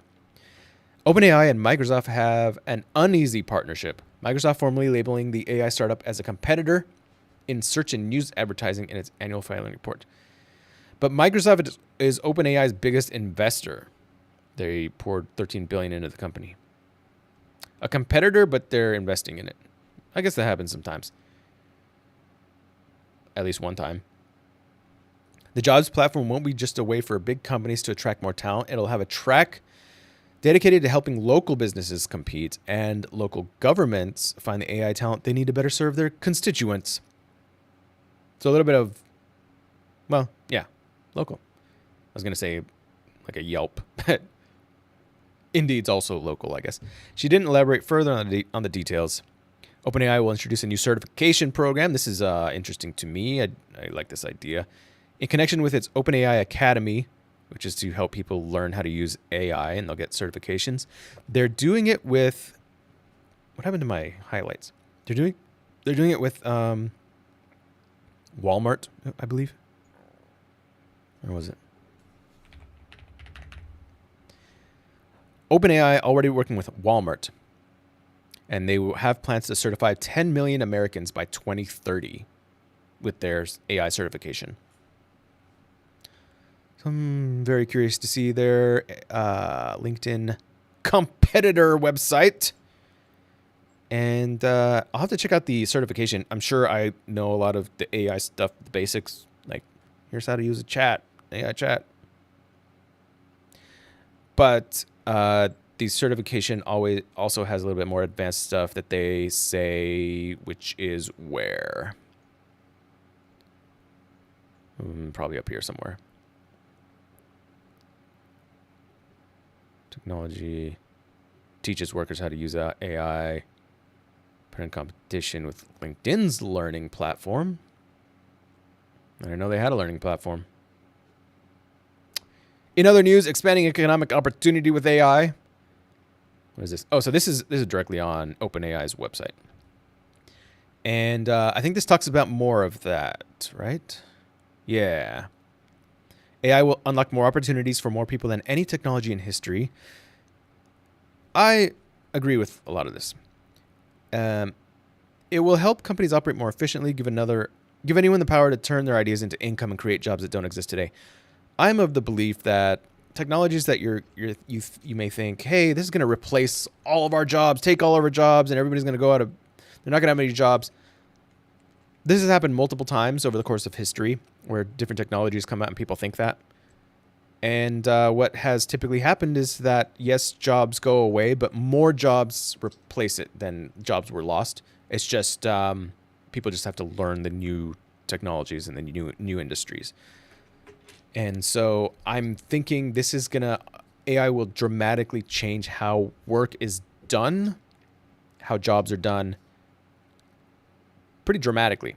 Like the nature of a job may change dramatically, but I think there's still going to be work that humans will be required to do. It may just be like all of us are just sitting there managing AI agents, which is crazy. That'd be kind of crazy. We're just like cyborg type. We have like hand thingy doodles and we're like doing this and managing the agents. Beep, boop, pop. Let's see. So they're going to. So, they want to, spread out ChatGPT. The way they're doing that is by giving it for free. The base level AI. They're working with a broad range of organizations. They want to build out their jobs platform we just read about. Most businesses, including small businesses, think AI is the key to their future. Most of the companies we talk to want to make sure their employees know how to use their tools. And that's the idea behind the OpenAI certification. So this is where they talk a little bit more about the certifications, where people can master the AI tools. And where do they talk about what it does? They say it here somewhere, but I don't know where. They have launched partners. Upskilling or reskilling programs have a mixed record and haven't always led to better jobs and wages, but they've studied this and supposedly they have some solutions. Making sure training we're offering is deeply grounded in understanding the needs of employers and which skills they need to see in workers so we can better match supply and demand. So it may be contextual. They're also delivering the training in a way that is more likely to lead to skill building than more traditional click-through certifications. So we'll see how good it is. I will be checking it out. If it looks good, maybe I'll do it. I don't know what kind of level it is. Furthermore, speaking of AI and all this stuff, a lot of this has to do with how the White House is pushing AI. So they had a meeting the other day, and I don't know how many trillions of dollars was in this room. Let me ask Gemini. How many billions of dollars worth were in the room at the White House AI meeting recently? Let's see. Last night, which was really 2 nights ago, I guess, President Donald J. Trump and First Lady hosted an extraordinary gathering of technology industry leaders at the White House for discussions centered on harnessing artificial intelligence to propel the U.S. to the forefront of global innovation. And there was Mark Zuckerberg, Bill Gates, Sam Altman, Sergey Brin, co-founder of Google. Tim Cook was there, Lisa Su, Satya Nadella from Microsoft, and Safra Katz from Oracle. Lisa Su was from AMD. I guess NVIDIA maybe wasn't there. And notably, Mr. Grok was not there, Elon Musk. Let's see. Some of these individuals are billionaires. Well, wealth is significant, may not be at the same level. Combined net worth would already be hundreds of billions of dollars in there. And some of these companies were pledging... you may have heard Apple has pledged to spend 600 billion, I think it was, not trillion. I don't think they have 600 trillion. 600 billion into the US building out whatever their warehouses or buildings or factories, whatever they're going to build. And then I think Meta was also like matching that. Mark Zuckerberg was like, yeah, we're also going to do 600 billion. Yeah. So... but Mark seems to be buddying up with Trump. He has been for a while now. Since he noticed that Trump was going to take office, he was like, "Yeah, I like MAGA. I like Trump." Trump's administration's visionary AI action plan, and then the First Lady is also pushing this for AI education. And this public-private collaboration is fueling unprecedented growth in infrastructure and innovation as the U.S. leads this new frontier. Investments that are going to happen here are going to set up for a long period of great success leading the world. That was Sam Altman. Sergey from Google said it's really incredible inflection point right now in AI. He thinks we're at the cusp where these AI models are about to become profoundly useful. Who else said that? We just saw someone else said that recently. Maybe that was Sam Altman too. Right? He was just like, I think that it's going to explode. Someone said that. So there's several people who are thinking, now these are like AI people, of course, that it's going to explode really soon. Where it already kind of has, but I guess explode in terms of like more usefulness, agents and that sort of thing, where the average people are going to use it even more in their daily lives. And I think the smart glasses are going to be a big part of that. Because you need some kind of device that you can use the AI with for it to be more useful. Yes, I know you have cell phones. But this is only one form of input and output, is holding it in your hand.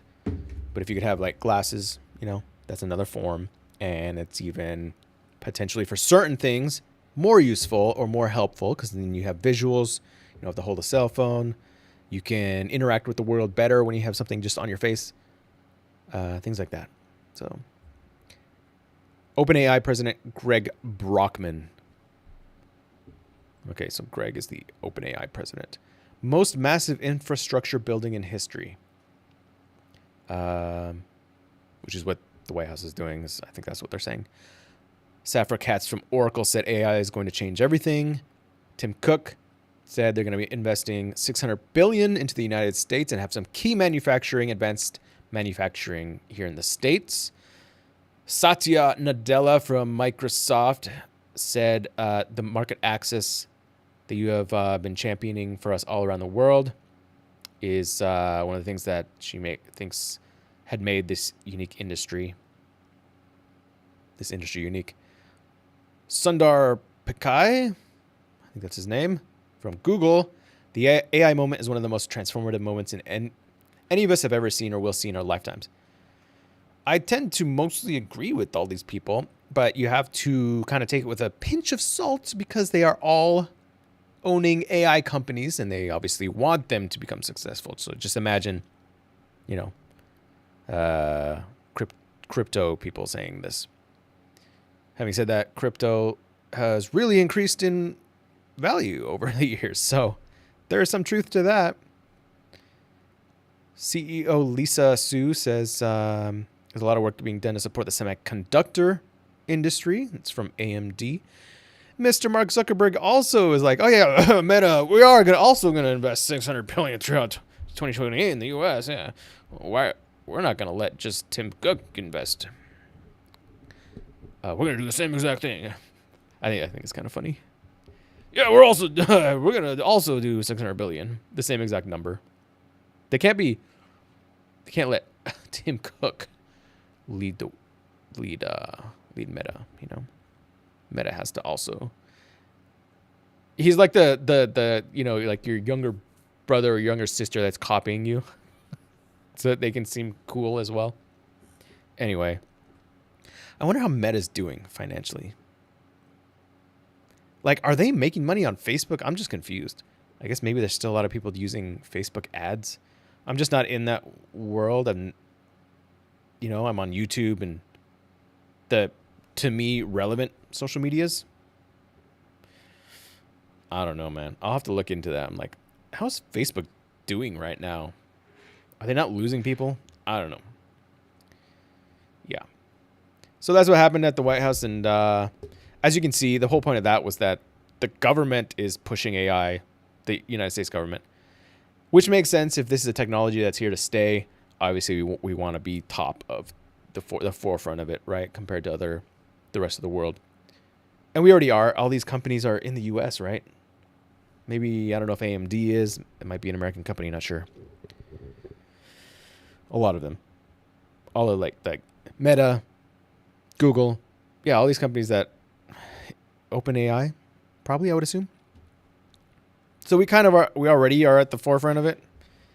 AI company Anthropic agrees to pay $1.5 billion to settle the lawsuit with authors. So I think we read about this a few episodes ago, where there was a bunch of book authors that were suing Anthropic because Anthropic basically took all their books to learn from. And the learning itself wasn't necessarily the bad part. It was that they just took the books, basically stole them. It was filed by a group of authors who alleged the platform had illegally used pirated copies of the books to train their large language models. So that's where the problem was. Now, this was larger than any other copyright class action settlement or any individual copyright case litigated to final judgment. So with the final judgment, the lawsuit filed in federal court in California centered on roughly 500,000 published works. And I can see why it would be in California. Maybe the company's here, but also because California is good about protecting the individual over the company a lot of times, at least with like employee rights. I wonder if they're also good about like copyright rights and stuff too. That is a question I have. So this was larger than any other copyright class action. The lawsuit filed in federal court, there was 500,000 published works. The proposed settlement amounted to a gross recovery of $3,000 per work. In the lawsuit, the plaintiffs alleged that Anthropic had committed large-scale copyright infringement by downloading and commercially exploiting books that it had allegedly gotten from pirating websites, such as Library Genesis and Pirate Library Mirror. I didn't know these places existed. I'm going to have to copy and paste that. Just kidding. Anthropic has argued that what it was doing fell under fair use. However, The federal judge assigned to the case ruled that Anthropic's actions constituted fair use because the end result was exceedingly transformative. So apparently it was fair use. However, there was a big asterisk. He declared that downloading the pirated copies of books did not constitute fair use. So it was the downloading of the pirated copies. Their final product was transformative. I guess the product being an AI that understood all works that exist. But the way that the material was obtained was not fair use because they stole it essentially from pirating it, which is very interesting and makes perfect sense. If approved, the settlement will resolve the plaintiff's remaining legacy claims. It could shape the trajectory of other pending litigations between AI platforms and published authors. The George R.R. Martin Game of Thrones author and Jodi Picoult are part of a group of nearly 20 best-selling authors who have sued OpenAI, alleging systemic theft on a mass scale for using their works to train ChatGPT and other tools. Sounds like some of these AI companies are just going to absorb these or settle these and absorb these costs of stealing and then getting sued. It's probably worth it in the end. It's like, yeah, we're not going to pay for every single work that we, kind of just take from the internet. We're just going to take them and then we'll just resolve it later by spending over the course of X amount of years, $10 billion to fix it. But we're going to make trillions of dollars, so it's all cool. And to do that, you want to be at the forefront. You want to be the first to do it. So, yeah. Is it good? Do companies do this sort of thing all the time? I don't know what the solution to that is. I mean, if you wanted to be, what is the solution? If you want to do it the proper way as an AI company, but everyone else is like just stealing the stuff and then making payouts later on, what do you do? Are you going to succeed, or are you going to totally fail because all these other companies are way ahead of you? What is the solution to that?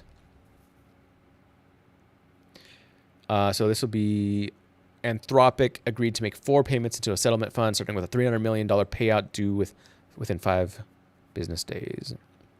The proposed $1.5 billion payout is the minimum size of the settlement. If the works list ultimately exceeds 500,000 works, then Anthropic will pay an additional $3,000 per work that Anthropic adds to the works list above 500,000. So they'll just add more and it'll cost more. So, yeah. Ooh, this is a cool little sculpture, but is that AI? Because if it's not, if that's real, that's kind of cool looking. Moving on, we're just going to do a quick little run through of some of the cool tech products coming out that I'm excited about. I have a Pocket 3. I have a Pocket 3. Oh, I'm using it. I'm using it as my webcam. I'm using the Pocket 3 as my webcam right now. I wanted to try it out. The quality is not quite on par with a cell phone, with an iPhone. And it's a little weird and janky to set it up. It's like sideways right now because the way it's cropped is weird. But anyways, it works. And I was having problems using my phone because I typically use continuity camera, so it just connects wirelessly, or if you plug it in, it connects. But the problem is sometimes it disconnect when you disconnect it, when you use your phone, it disconnects. And then it doesn't reconnect to OBS or to the Mac. So then you have to like restart everything, the computer and possibly the cell phone. And so it's kind of a big pain. That's happened a couple times. And I'm like, okay, I'm just going to use the Osmo 3. And it's working. So far it's been good, minus the weird setup. But I'll probably just try to use it from now on.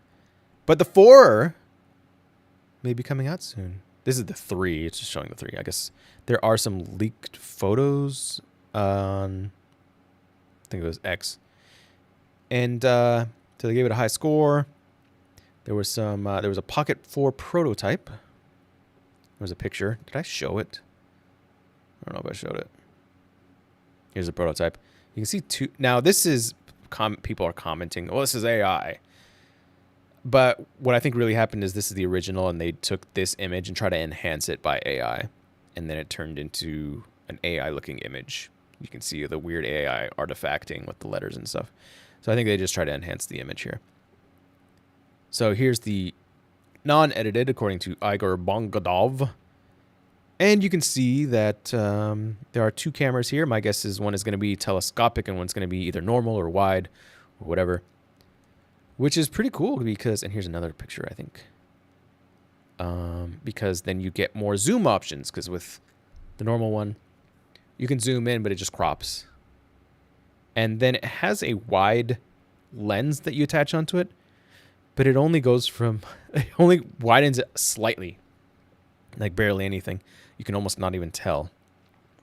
I would like the idea of going wider because I want like fisheye almost. And then zooming in. So it's cool that they have two. How much you want to bet that over time they're going to add more lenses like an iPhone and have wide, medium, telescopic, extra telescopic, and it's going to have like 4 lenses. That would be cool. That would be cool. They're not particularly high quality, but they give you a sense of the design. The 3 is a relatively expensive bit of kit. We'll see if this one costs more. Further improvements in the camera sensors and photo and video resolution are likely. More internal storage would be welcome. Is there? I guess there is internal storage, huh? So we might have to wait till 2026, according to the gaps between the Pocket 2 and the 3, unless they want to push it before the end of the year. They did push the 360 earlier in 2025, which was the Osmo 360, which is the 360 camera, which I also think it would be cool to have a 360 camera, but they're kind of limited in terms of their use case. You use them for specific things. If you want to make 360 videos, they work well with like motorcycle footage and stuff. That's pretty cool. Motorcyclists and stuff like that, maybe bicyclists. And then we have the DJI Mic 3. Up to 4 TX and 8 RX units. That's transmitters and receivers. Time code support. No 3.5 millimeter lav mic input. We do love the DJI products. They are really good. They're really good. I have the Mic 2. The Mic 2? I have the Mic 2. Not the Mini. We have the Mini as well in the office. But I do have the 2. So I guess the 3 is going to be significantly smaller. I have the 2 that came with the Osmo. Not this whole kit. So there's just one that comes with the Osmo Mic 2. DJI Mic 3 comes with support for up to 4 transmitters, 8 receivers, as well as precise time code. Features an adaptive gain control, 3 voice tone presets, 2 level noise canceling. Mic 3 supports dual file, 32-bit float internal recording with 32 gigabytes of TX storage. TX storage, huh? Internal? As well as automatic frequency hopping between 2.4 and 5 gigahertz bands. On the downside, it does not have a 3.5 millimeter lav mic input anymore. Uh-oh. Uh-oh, they're pulling an iPhone. I believe the 2 also has 32-bit float. I do not think it has dual file. Not sure. Chinese tech company. Okay, so here's like the history. Ooh, they're gonna look so pretty. I guess they like decreased the size in half. These are like the size of the minis, aren't they? Let's talk about the transmitters. So they're 16 grams, fairly compact. Microphone angle can be flexibly adjusted with a detachable rotating clip. Got rid of the 3.5. Let's take a look. 4 transmitters, 8 receivers at once. How does that even work? 8. So normally they take 2 per 2 per receiver. 2 transmitters per 1 receiver. So if you wanted to expand that, I'm not exactly sure how that works, why you need so many transmitters, 8 receivers at once. All connected together? Not sure. When set to quadraphonic mode, Mic 3 receiver paired with select Sony cameras or computer software supports independent output of 4 audio tracks. All-in-one charging case. Automatic mode suppresses sudden. This is the gain control modes. Dynamic mode, automatic mode. Oh, look at how cute it is. Got all these things. Frequency hopping, internal recording. Very nice, very nice. 28 hours of extended use. The case provides 2.4 charges, achieving 28 hours of extended use. 5-minute quick charge. Very nice. We love to see it. We love to see it. I do not need it because I have mics already, but that is very nice. Valve Steam Frame is an all-in-one VR headset close to being released. Valve's next-generation all-in-one VR headset, likely named Steam Frame, expected to launch in Q4, so coming up very soon, possibly Christmas time, possibly before that, featuring standalone capabilities and wireless PC connectivity, Steam Link VR, USB dongle, Wi-Fi 6E. We're at 6 already? Promises high-performance VR gaming with updated Valve Roy controllers and ARM-based APU architecture. So they have a Meta Quest-like VR headset. Probably called the Steam Frame.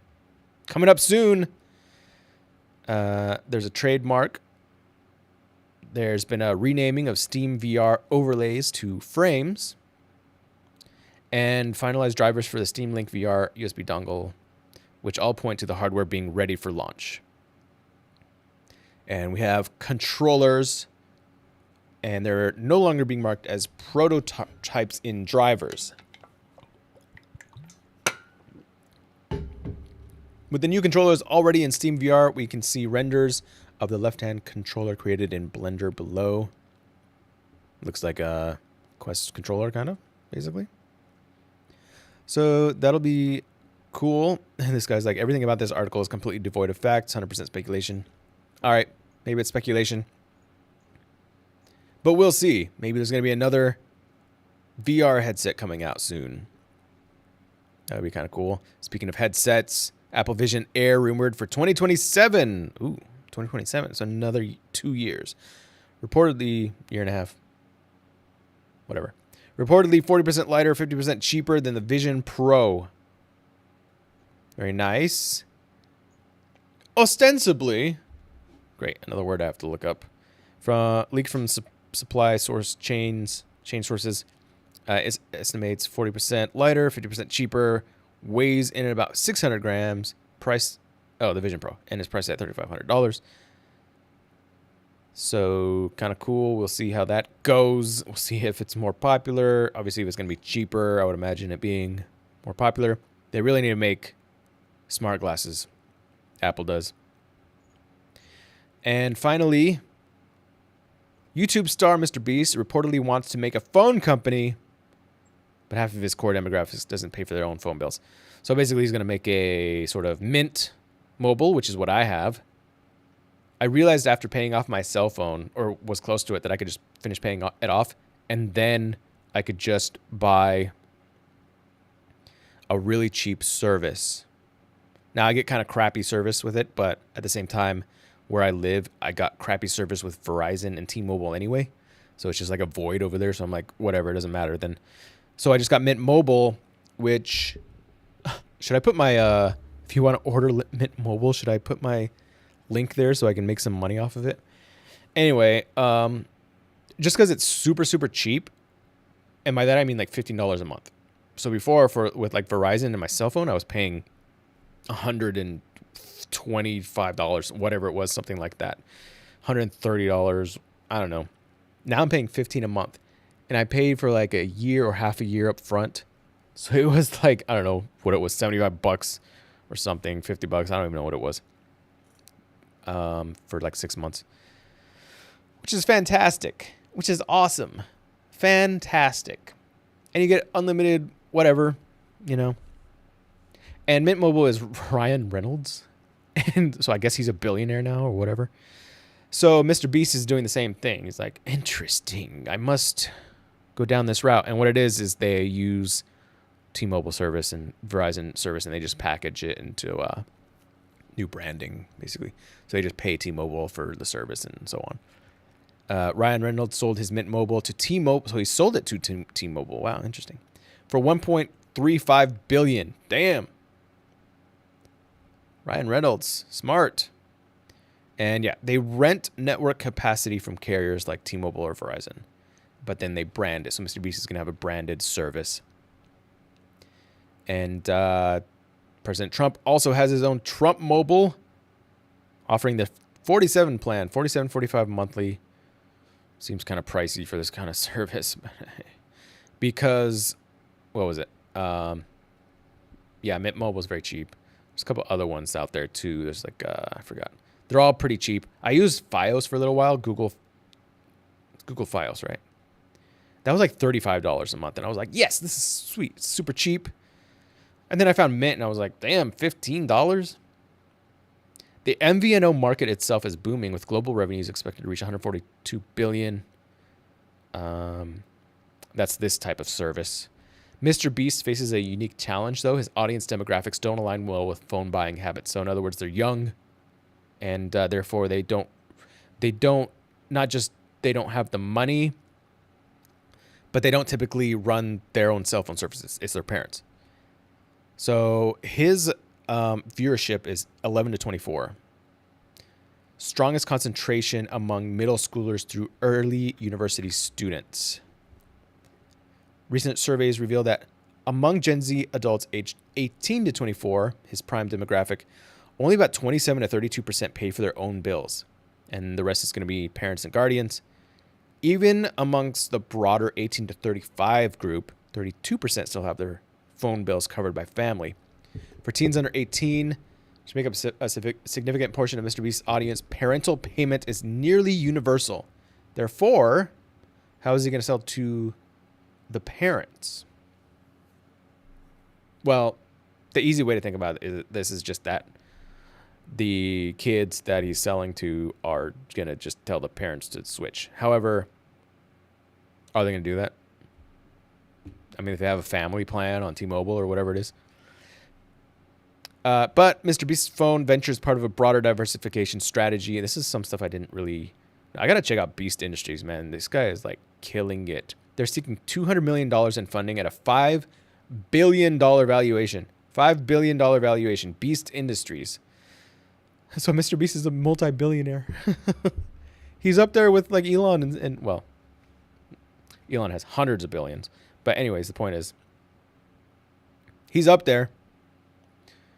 Beyond Feastables, the company has launched Lunchly meal kits with Logan Paul and KSI. Okay. Operates MrBeast Burger Ghost Kitchens, which I do want to check out, but who knows where they are. I don't know where they are.